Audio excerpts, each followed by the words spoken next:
Shalom, all praise to Yahweh, Ba'ashem Yahweh Shai. Double honors to our elders, the elders of GMS that feed us with knowledge and understanding. Much love to the elect out there on the four corners of the planet. And down with Esau and his nation, Esau and his rulership, and you other nations, you're on your way out, man.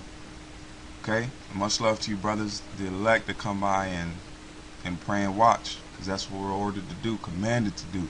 So right now, quick story.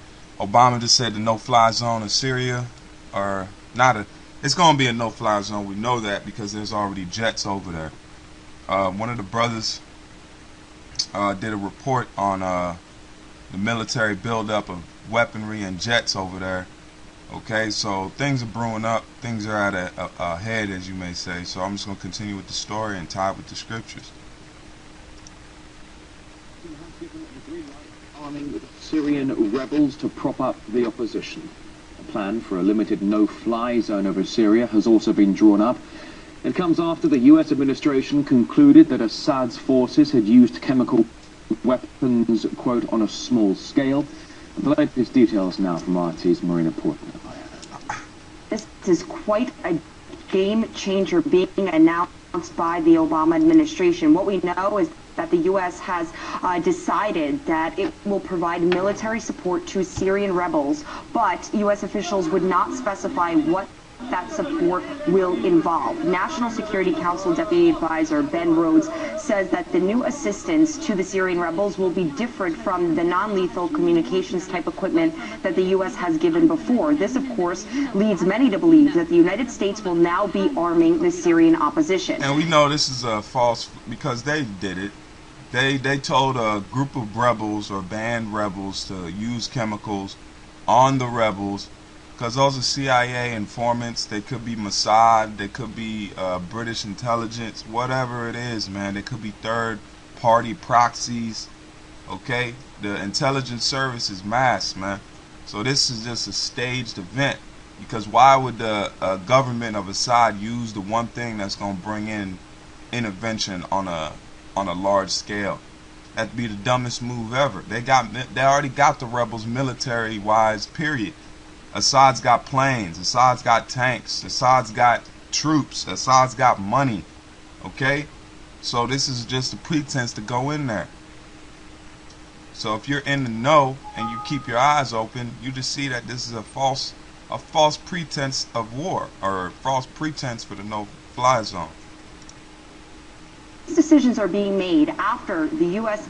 Intelligence community has independently concluded that the Syrian government has used chemical weapons, including the nerve agent gas sarin, on a small scale against the opposition. However, Washington so far has failed to disclose what specific evidence they have, what has led them to make these conclusions and this announcement. But this is counter to what a chief UN investigator said just 2 months ago.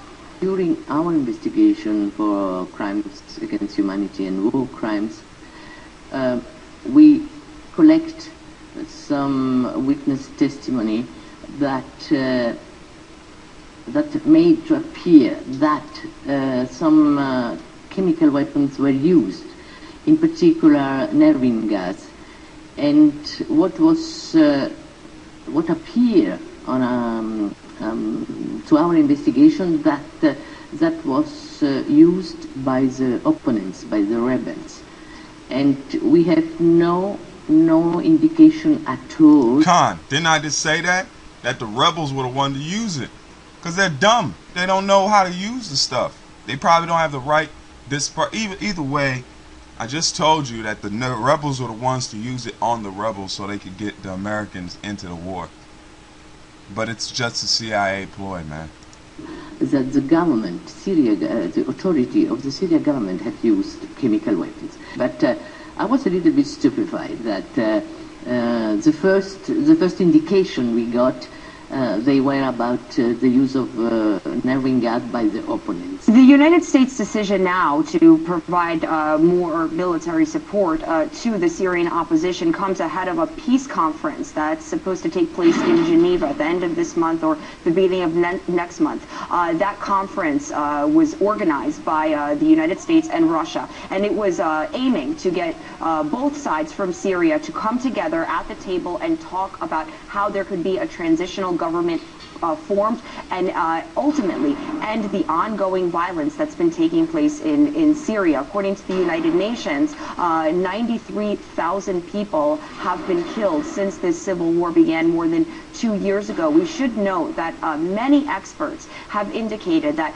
and believe and argue that adding more arms to such a heavily violent conflict that's ongoing in Syria would actually fuel an arms race. It would make the circumstance there, the environment there, so much more dangerous. But as we see from the announcements made by the Obama administration that Washington plans to aid the Syrian rebels militarily, and they won't give specifics, but it looks as though that the United States will be arming the Syrian opposition. So it's going down. We're one step closer. One step closer to going home, man.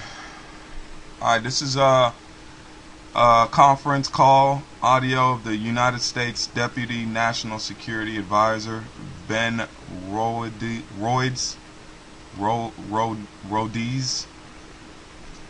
Okay, Salakia from butchering the name.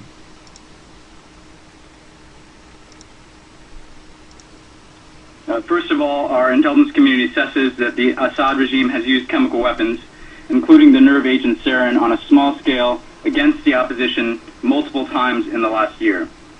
Our intelligence community has a high confidence in that assessment, given the multiple independent streams of information associated with their reporting. The intelligence community estimates that 100 to 150 people have died from detected chemical weapons attacks in Syria to date. I would note that that casualty data is likely incomplete, but that is what we've reviewed through our investigation. This is clearly a small portion of the catastrophic loss of life in Syria that now totals more than 90,000 deaths. But as we've consistently said, the use of chemical weapons violates international norms and crosses red lines that have existed in the international community for decades. I'd also note that we believe that the Assad regime maintains control of chemical weapons within Syria, and we have not seen any reliable reporting or corroborated reporting indicating that the opposition has acquired or used chemical weapons. The president has made a decision about providing more support to the opposition. That will involve providing direct support to the SMC. That includes military support. I cannot detail for you all of the types of that support for a variety of reasons. But again, suffice to say, this is going to be different in both scope and scale in terms of what we are providing to the SMC than what we have provided before.